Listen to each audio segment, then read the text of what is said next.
Chers internautes, étudiants de la Bible, bonsoir. C'est encore un privilège d'être ensemble pour étudier la parole de Dieu. Cet après-midi, nous allons continuer avec notre bien-aimé frère Tony Verdier. Donc, juste avant, nous allons prier. Je ne sais pas si ce Sarah veut prier pour nous. Ce Sarah, prie pour nous, s'il te plaît. Courbons la tête pour la prière. Notre Dieu, notre Père, divin Maître, à toi soit la sagesse, l'intelligence, la force pour toute l'éternité. Mhm. Nous te remercions de la grâce que tu nous fais de nous permettre d'être présents à cet instant pour entendre ta parole et surtout la mettre en pratique. Oui, ta parole, pour celui qui la médite jour et nuit, il la rend intelligent, il la rend sage. Merci Jésus pour la divine protection accordée pour nous tous jusqu'à ce jour. Nous te demandons d'ouvrir nos oreilles et de vivifier l'esprit de sagesse que tu as fait habiter en nous pour mettre en pratique cette parole. Assiste Frère Tony, qui sera ton porte-parole en cet après-midi, et touche les cœurs de tous ceux qui écoutent ta parole et visite ceux qui ne pourront pas être présents pour quelque raison que ce soit. Reste avec nous, que ta volonté soit faite. Nous t'en prions dans le précieux nom de Jésus, qui vit et qui règne. Amen. Amen, amen. Donc, avec vous, notre laïc, notre ami, notre frère Tony. Chers amis, bonsoir. Bonsoir. C'est pour nous un privilège béni. Amen. Dieu nous a fait grâce Amen. de nous retrouver encore cet après-midi pour étudier ta sainte parole. Donc, les messages que nous allons étudier, c'est les messages du sanctuaire. En tant que chrétiens, nous devons mesurer le sanctuaire, c'est-à-dire connaître le sanctuaire. En mesurant le sanctuaire, nous allons voir les plans de Dieu pour notre salut. Et nous allons faire une récapitulation dans les matériaux pour la construction du temple, parce que c'est très important de rappeler encore les 14 matériaux pour la construction du sanctuaire qui joue un rôle important dans les plans du salut. Et nous avons l'or, l'argent, les reins, les étoffes en bleu, les étoffes en pourpre, les étoffes en cramoisi ou bien écarlate, le fin lin en coton blanc, les poils de chèvre, les peaux de bélier teintes en rouge, les peaux de dauphin, le bois d'acacia, l'huile, les aromates, les pierres précieuses. Donc, ces matériaux-là sont des éléments importants dans le sanctuaire qui représentaient chacun de ces matériaux-là représentait un élément dans les plans du salut. Alors, dimanche, nous avons été nous avons vu je pense que les trois matériaux, c'est l'or, l'argent, le bronze et la couleur bleue, c'est ça. Alors, c'est 5, on on a étudié les 5 matériaux, excusez-moi. Donc, l'argent, l'or, c'est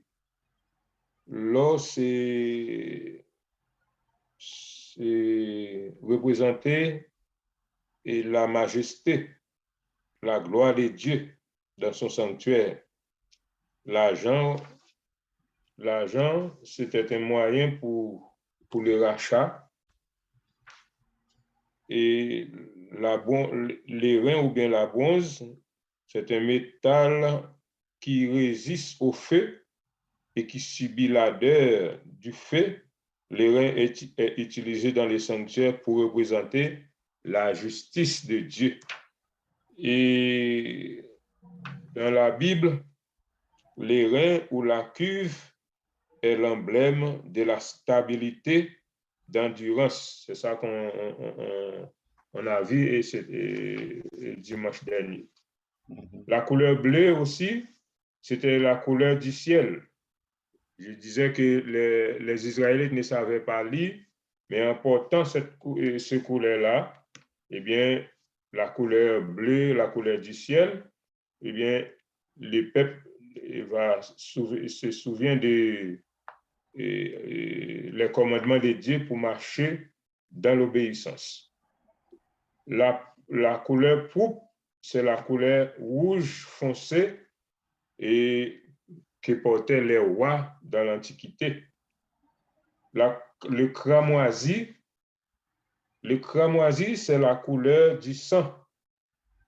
Alors, et la couleur du sang artériel, il est connu sous le nom d'écarlate.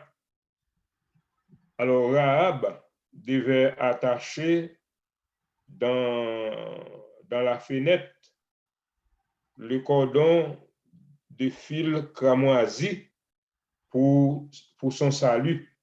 Lorsque les espions étaient allés, eh bien, lorsque le peuple va envahir la ville de Jéricho, eh bien, Rahab devait marquer sa maison avec un cordon rouge pour épargner sa maison. C'est la couleur du sang. Dans le sanctuaire, il représentait les sacrifices qui purifient les péchés.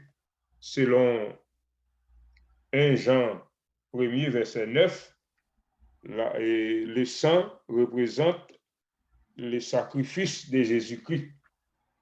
Le fin lin, c'est le coton blanc. Le coton blanc, il désigne la sainteté, la pureté et l'absence du péché. Si nous lisons dans Apocalypse 7, verset 14 et verset 19, verset 7 et 8, eh bien, la couleur blanc représente la pureté, l'absence du péché. Alors, est-ce que c'est important de lire ou bien est-ce qu'on peut... C'est important de lire? Apocalypse 7, 14. Apocalypse 7, 14, les gens ne viennent pas. Hein. C'est correct, on attend. Apocalypse 7, 14, je lui dis, mon Seigneur, tu le sais? Et il me dit, ce sont ceux qui viennent de la grande tribulation. Ils ont lavé leurs robes, ils les ont blanchis dans le sang de l'agneau. Donc ici, le fin lin blanc, c'est l'absence du péché. Le poil des chèvres reste accroché aux épines. Dans le désert, il y a des épines, il y a des chèvres qui passaient. Eh bien, les poils des chèvres qui restaient dans les épines, et il y a des personnes dans les déserts qui est là pour recueillir. Il y a les gens qui est là pour recueillir et pour faire des vêtements, pour confectionner des tapis il n'est pas d'une grande qualité. Donc, ce n'est pas une grande qualité, mais il y évoquait l'idée de l'abaissement. Alors, il évoquait l'idée de l'abaissement et de la pauvreté.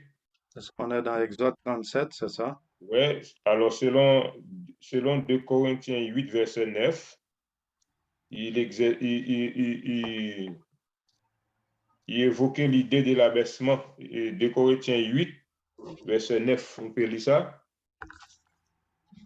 Et vous allez lire chez vous Ésaïe 53, et vous connaissez le chapitre déjà, et vous allez lire ça à la maison. Mais lisez pour moi les 2 Corinthiens 8, verset 9.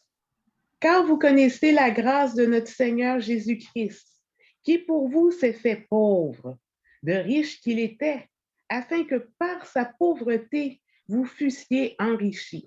Amen. Donc ici, là, c'est poils de chèvre qui accrochés dans les épines. Les gens ont recueilli et fait des vêtements et confectionné aussi des tapis pour le sanctuaire, parce que et avec ça, les richesses qui sont dans les sanctuaires, et les gens qui passent disent, bon, ça c'est une petite maison ordinaire, il n'y a rien là, il y a rien là-dedans là, c'est que ça représentait l'abaissement. Et pourtant, dans les sanctuaires, il y a des riches, il y a des choses importantes là. Donc Jésus-Christ n'est pas venu aussi pour attirer les regards.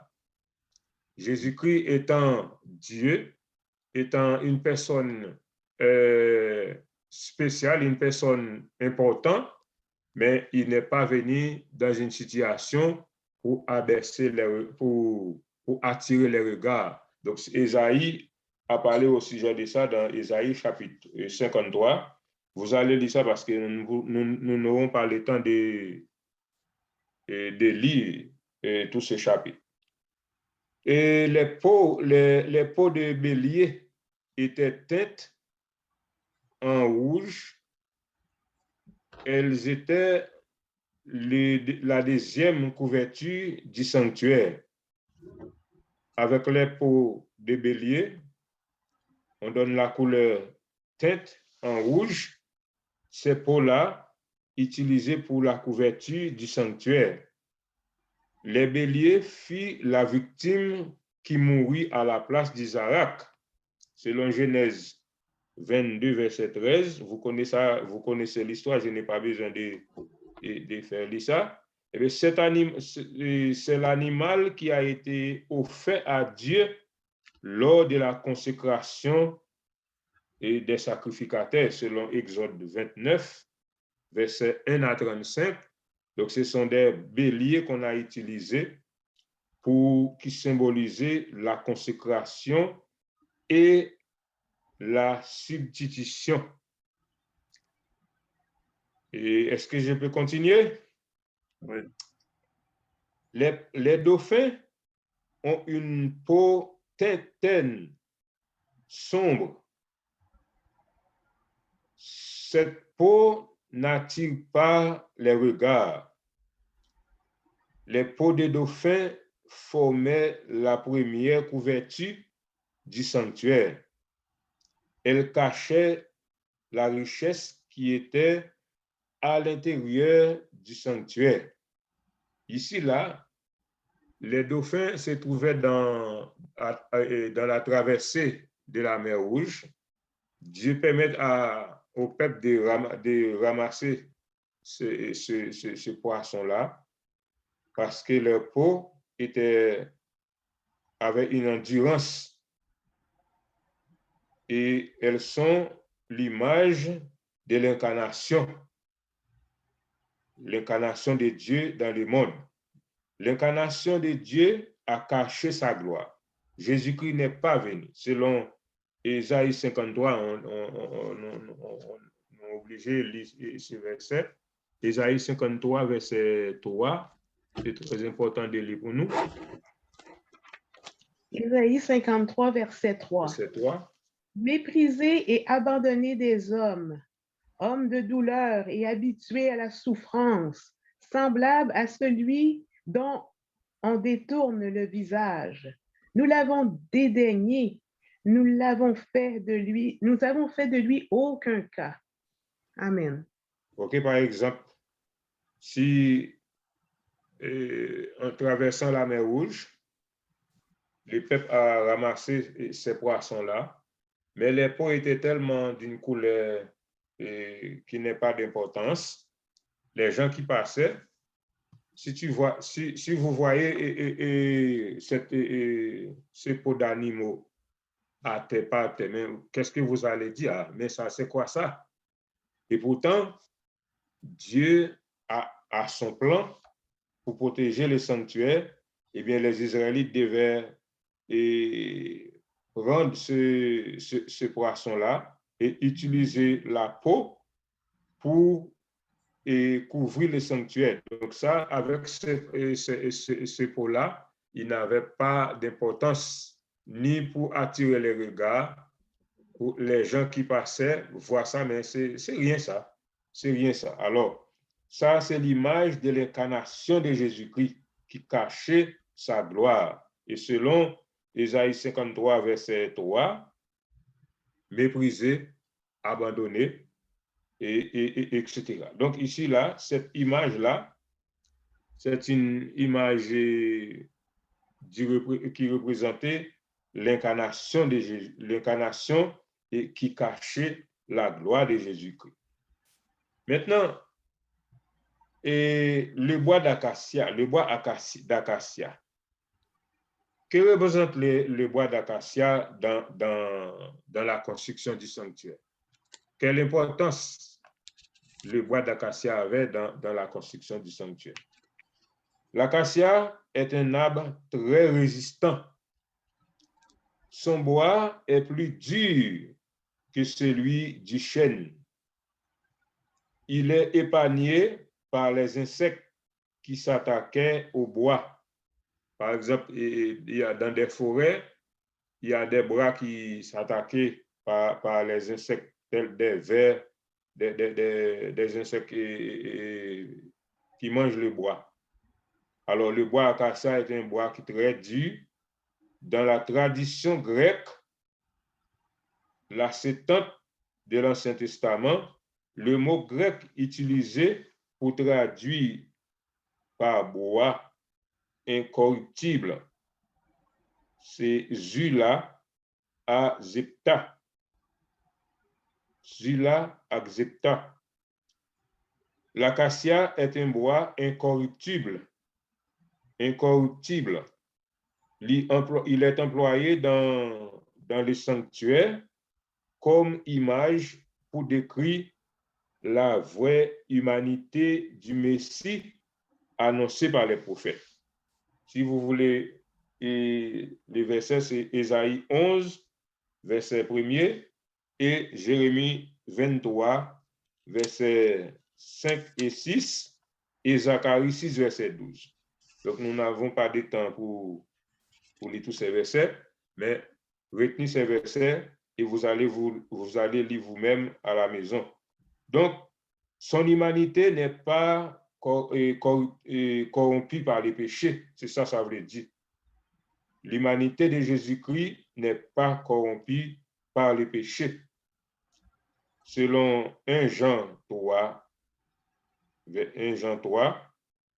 Hébreux 7, versets 26 et 27. Les pécheurs qui ont la foi en Jésus peuvent vaincre le mal.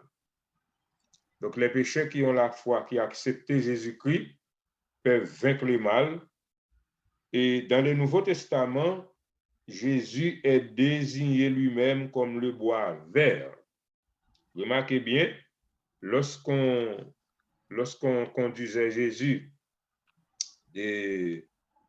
devant Pilate, il disait que si moi, le bois vert, on peut me faire maltraiter comme ça, eh bien, et les bois secs. Donc ici, dans le Nouveau Testament, Jésus est désigné lui-même comme le bois vert. Selon Luc 23, verset 31, Jésus est le bois vert qui est plein de sève et de la vie.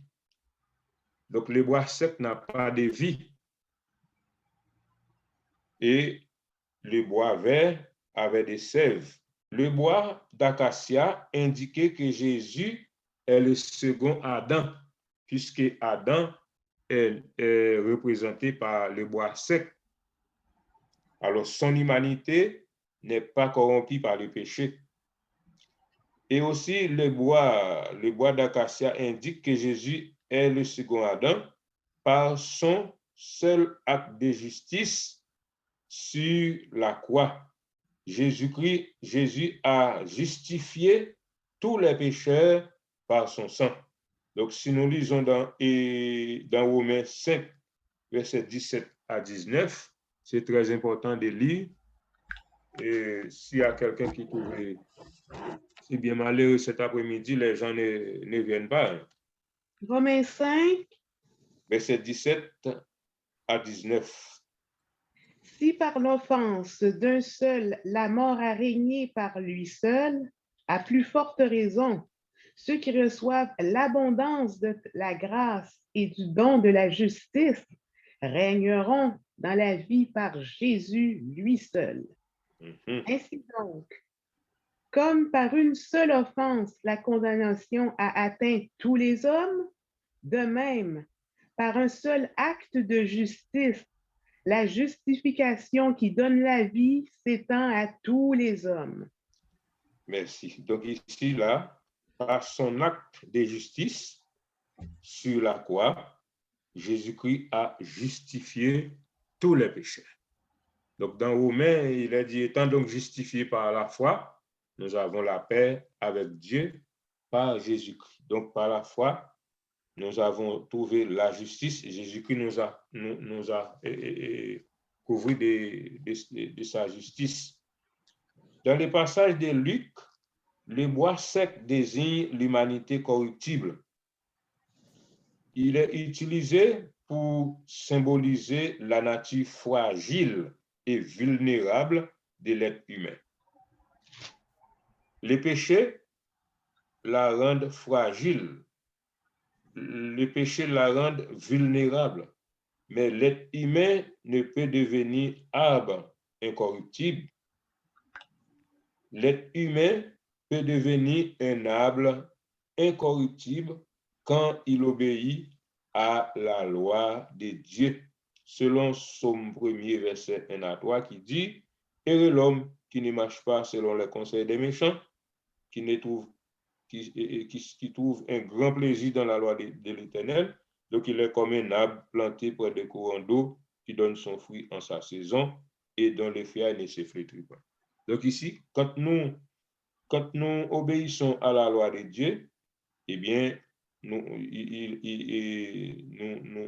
est comparé à un arbre qui est planté près d'un courant d'eau.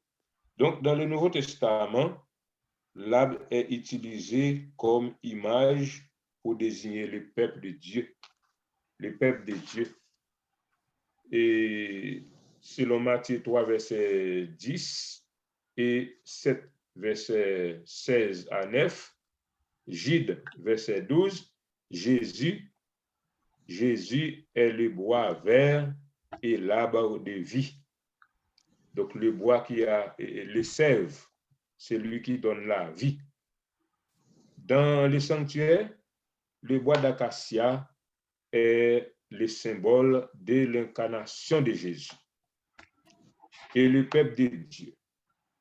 Le peuple d'Israël est le bois sec quand il perd sa relation avec Dieu. Remarquez bien qu'est-ce qui était passé. Quand les peuples désobéissent, les peuples murmurent contre Dieu, les peuples tournaient les dos vers Dieu, eh bien, qu'est-ce qui est arrivé? Il y avait une rupture. Et cette rupture-là permet que tout peut arriver. Parce que cette rupture nous permettent de devenir des bois secs, facilement enflammés et être affectés par la pourriture. Jésus est le bois d'acacia. Il n'est pas contaminé par le péché. Donc, c'est très important de rester attaché à Jésus-Christ si nous voulons goûter la sève. Eh bien, c'est très important de rester attaché à Jésus-Christ, de ne pas abandonner Jésus-Christ. L'huile, je ne sais pas si j'ai allé trop vite ou bien si... Alors, l'huile fait référence à l'huile d'olive. Pour obtenir l'huile, les olives étaient pilées dans un mortier. C'est cette façon qu'on faisait dans l'ancien temps en Israël. Elle était utilisée pour éclairer et pour oindre. Par exemple, dans Lévitique 24, verset 2, elle symbolise le Saint-Esprit qui fait briller la lumière de l'Évangile dans notre monde des ténèbres, selon Jean 16, verset 7 à 15. Est-ce que c'est important de lire? Puisque nous sommes... Eh oui, c'est important de lire. Jean 16, verset 7 à 15.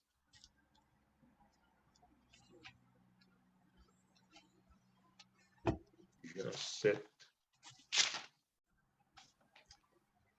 Jean 16. Fabienne, tu veux lire pour nous? C'est Fabi? Jean 16.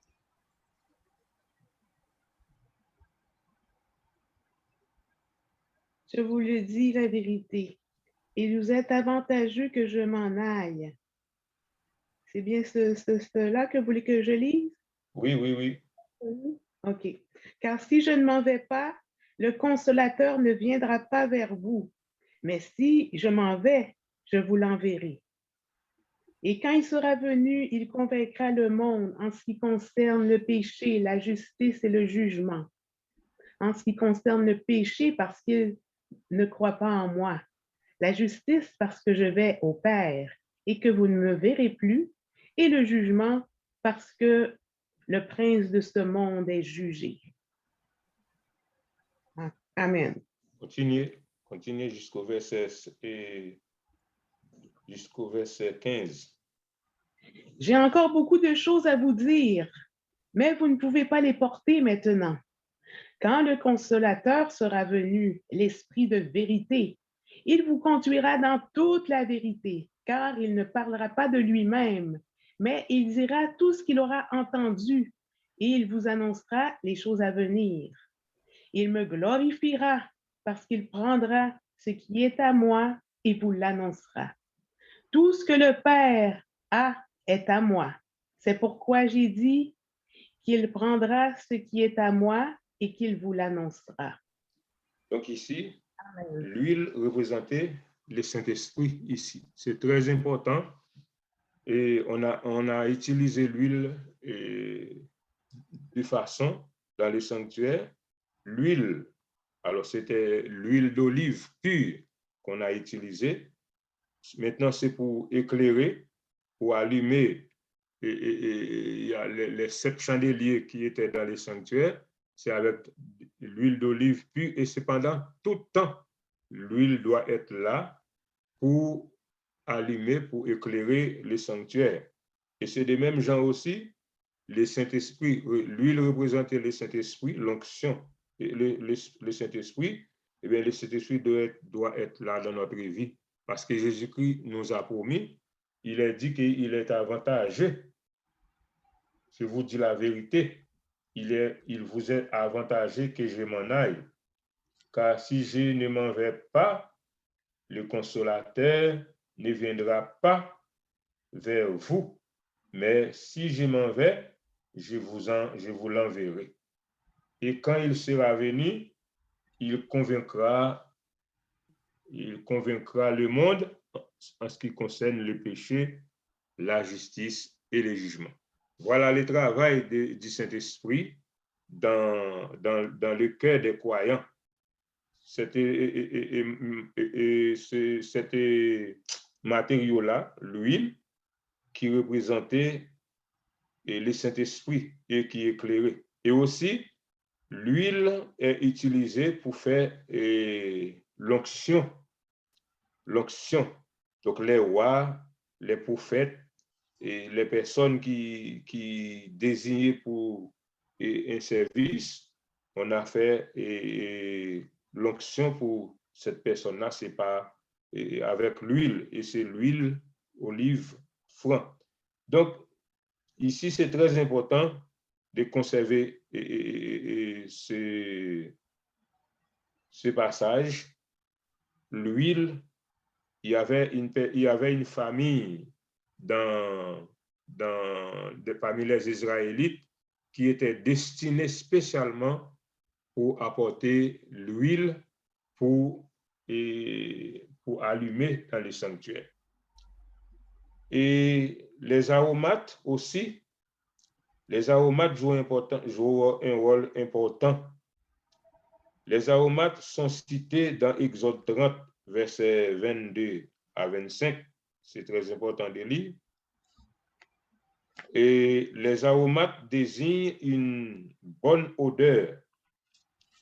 Le parfum odoriférant qu'on utilise dans les sanctuaires, le parfum odoriférant est décrit dans Exode 30, versets 35 à 38. D'après ce passage, c'est le parfum de bonne odeur pour Dieu. Et c'est seulement dans les sanctuaires que se trouve ce parfum-là. Ce parfum-là ne doit pas être utilisé dans les autres affaires, dans les affaires courantes, dans les affaires ordinaires. Donc, c'est seulement dans les sanctuaires que se trouve ce parfum. Alors, les aromates désignent l'offrande et les sacrifices de bonne odeur de Jésus, selon Éphésiens 5, verset 2. Mais il est important de lire aussi Exode 30, verset 35 à 38. Si vous trouvez, lisez pour moi parce que c'est très Exode important. 30, le verset 35 à 38. Alors, on va commencer à partir du verset 22 parce que nous avons du temps, frère James. L'Éternel parla à Moïse et dit, prends des meilleurs aromates, 500 cycles de myrrhe, de celles qui coulent d'elles-mêmes, la moitié, soit de 150 cycles de cinnamome aromatique, 250 cycles de roseau aromatique, 500 cycles de casque selon le cycle du sanctuaire, et un hin d'huile d'olive. Tu feras avec cela une huile pour l'onction sainte, composition de parfum selon l'art du parfumeur. Ce sera l'huile pour l'onction sainte. Tu enjoindras la tente d'assignation et l'arche du témoignage, la table et tous ses ustensiles, le chandelier et ses ustensiles, l'autel des parfums, l'autel des holocaustes et tous ses ustensiles, la cuve avec sa base. Tu sanctifieras ces choses et elles seront très saintes. Tout ce qui les touchera sera sanctifié. Tu rendras Aaron et ses fils, tu les sanctifieras pour qu'ils soient à mon service dans le sacerdoce. Tu parleras aux enfants d'Israël et tu diras, ce sera pour moi l'huile de l'onction sainte parmi vos descendants. On n'en répandra point sur le corps d'un homme, et vous n'en ferez point de semblable dans les mêmes proportions. Elle est sainte, et vous la regarderez comme sainte. Quiconque en composera de semblable ou en mettra sur un étranger sera retranché de son peuple. C'est jusqu'au verset 38. L'Éternel dit à Moïse, prends des aromates, du stacté, de l'ongle odorant, du galbanum et de l'encens pur, en partie égale. Tu feras avec cela un parfum composé, selon l'art du parfumeur. Il sera salé pour et sain. Tu le réduiras en poudre et tu le mettras devant le témoignage, dans la tente d'assignation, où je me rencontrerai avec toi. Ce sera pour vous une chose très sainte. Vous ne ferez point pour vous de parfum semblable dans la même proportion. Vous le regarderez comme saint et réservé pour l'Éternel. Quiconque en fera de semblable pour le sentir sera retranché de son peuple. Donc ici, c'est très important. Hein. Mhm. C'est très important parce que ce parfum-là, l'Éternel a pris soin d'expliquer à Moïse comment il doit se préparer, avec quel élément il doit préparer ce parfum. Maintenant, pour imbiber les éléments qui sont dans les sanctuaires, pour sanctifier les éléments, et il devait oindre aussi Aaron et ses fils pour le service sacerdotal. Donc, quiconque trouvait dans la main de quiconque on trouve ce parfum-là, eh bien, cette personne-là sera retranchée parce que ce parfum-là représentait l'offrande et le sacrifice de bonne odeur de Jésus-Christ. Et si nous lisons en dernier les Éphésiens 5, verset 2, il est important aussi pour Corée Ce sera, Ephésiens hein? 5, verset 2, ce sera. Oui, Éphésiens 5, verset 2, très important. Et marcher dans la charité, à l'exemple de Christ, qui nous a aimés et qui s'est livré lui-même à Dieu pour nous comme une offrande et un sacrifice de bonne odeur. Voilà. Donc ici, là, l'apôtre Paul vient de corriger ces versets-là pour montrer que le sacrifice que Jésus-Christ a offert pour nous et devant Dieu est un sacrifice de bonne odeur, un parfum de bonne odeur qui montait devant Dieu. Donc, je ne vais pas vous donner trop de choses. Alors, est-ce que c'est important de rester là? Et puis, s'il y a des Il questions, nous reste 15 minutes. il reste 15 minutes. Ouais. Continuez toujours. Oui, on va continuer. OK. Bon. Et après les aromates, vient et les pierres précieuses. Le mot pierre désigne dans certains passages la force, selon Job 6, versets 11 et 12. Mais dans d'autres, il est le symbole de dureté et d'insensibilité. Si nous lisons dans Job 6, versets 11 et 12, et ce passage la pierre désignait la force. Et dans 2 Samuel 25, verset 37, eh bien, il exprimait la force morale du peuple de Dieu.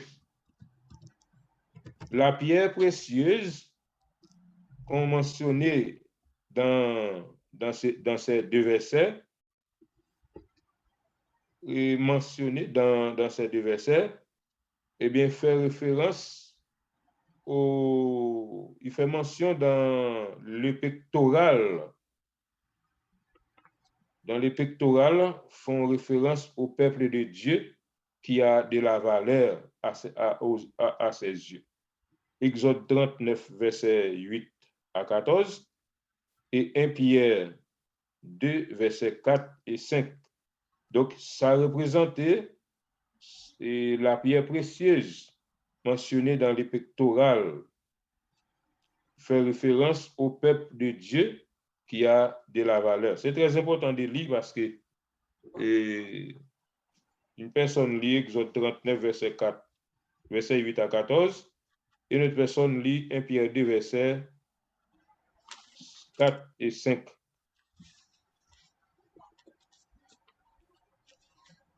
Exode 39.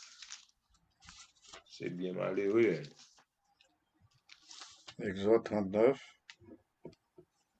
Versets 8 à 14. Et notre personne dans 1 Pierre 2, versets 4 et 5. Exode 39, le verset 8 à 14. On fit le pectoral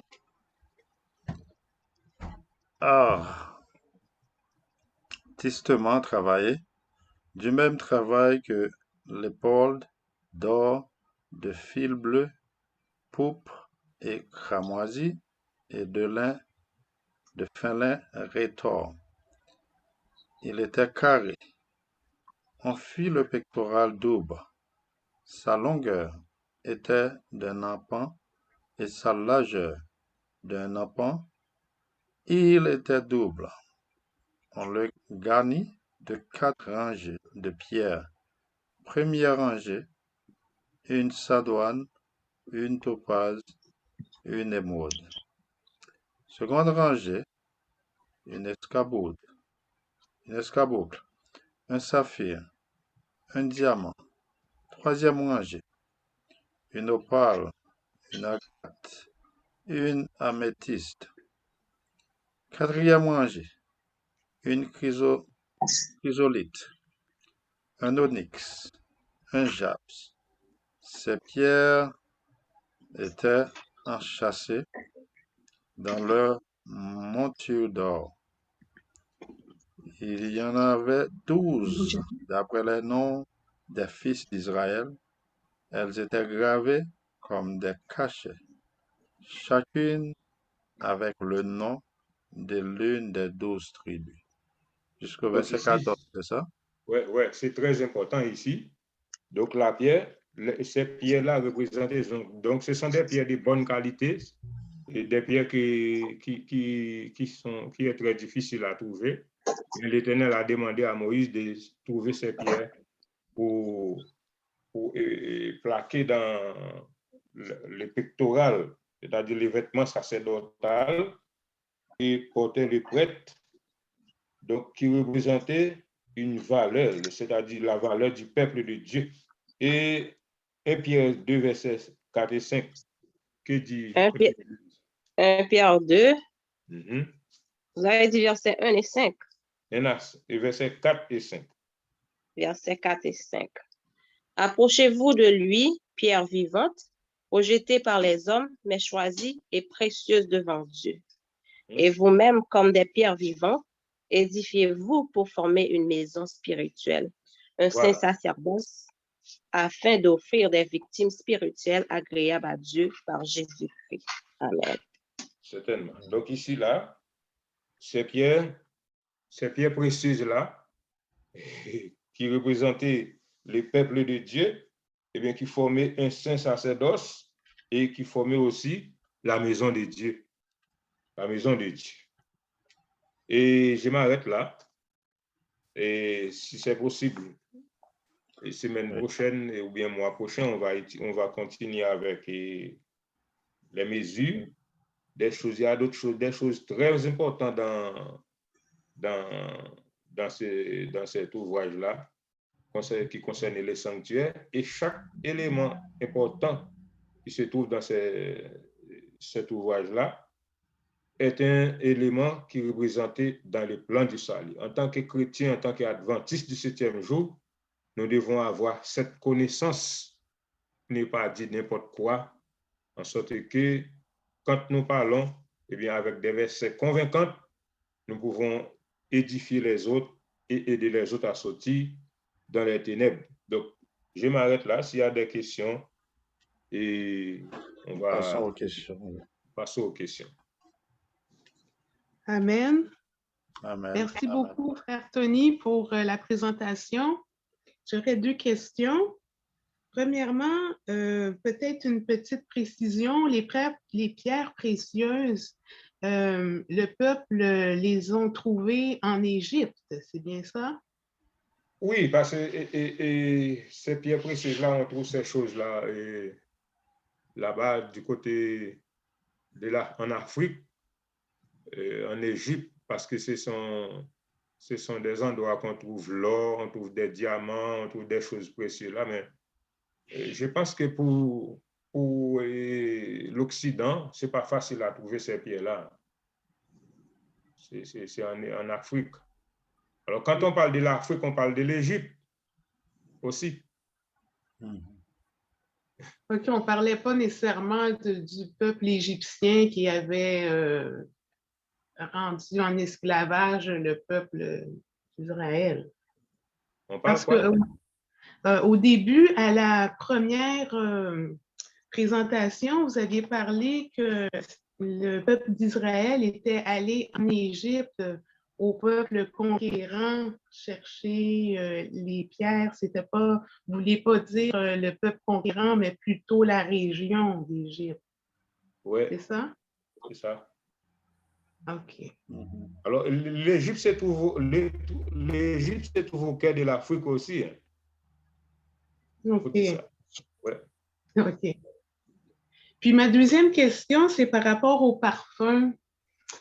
Si je comprends bien, même si que l'on trouverait tous les éléments pour former ce parfum, il ne serait pas adéquat de penser qu'on serait agréable à Dieu, puis qu'on attirerait la présence de Dieu dans notre maison en formant ce parfum-là.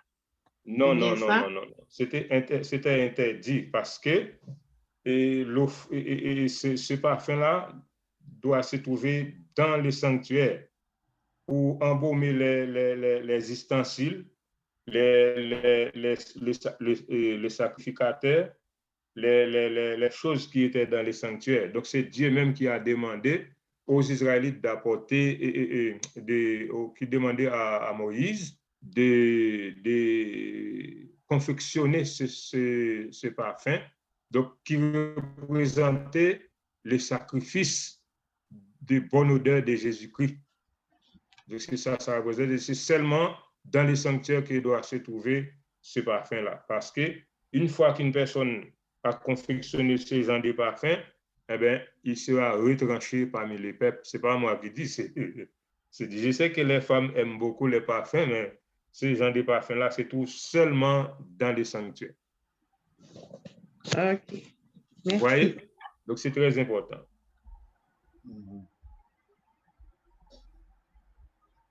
Est-ce qu'il n'y a pas d'autres questions?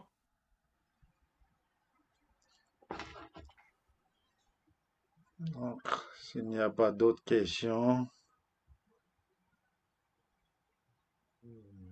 je pense que tout est clair. Très intéressant. Amen. C'était très édifiant, Frère Tony, la parole de Dieu. Merci pour cette nourriture spirituelle. Donc, on a bien mangé aujourd'hui, spirituellement parlant.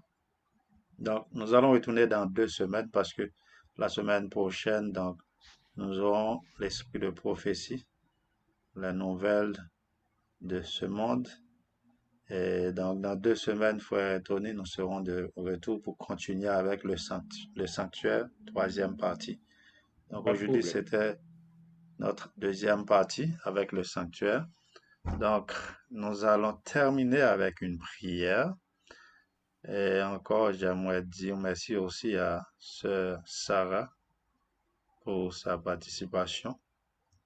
Et Frère Tony, prions pour terminer. Juste une courte prière. Nous faisons une courte prière. Nous prions, notre Dieu, notre Père, nous te disons merci de ce que tu nous as révélé, le plan du salut à travers les sanctuaires. Ces éléments-là sont des éléments importants qui symbolisaient le grand sacrifice de Jésus-Christ qui représentait le plan du salut pour sauver l'humanité.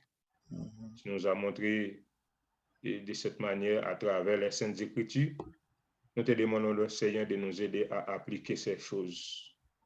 Aide-nous aussi à mesurer le sanctuaire pour pouvoir connaître ce qui est dans le sanctuaire, pour pouvoir aider les autres aussi à comprendre, à pratiquer, à vivre d'une manière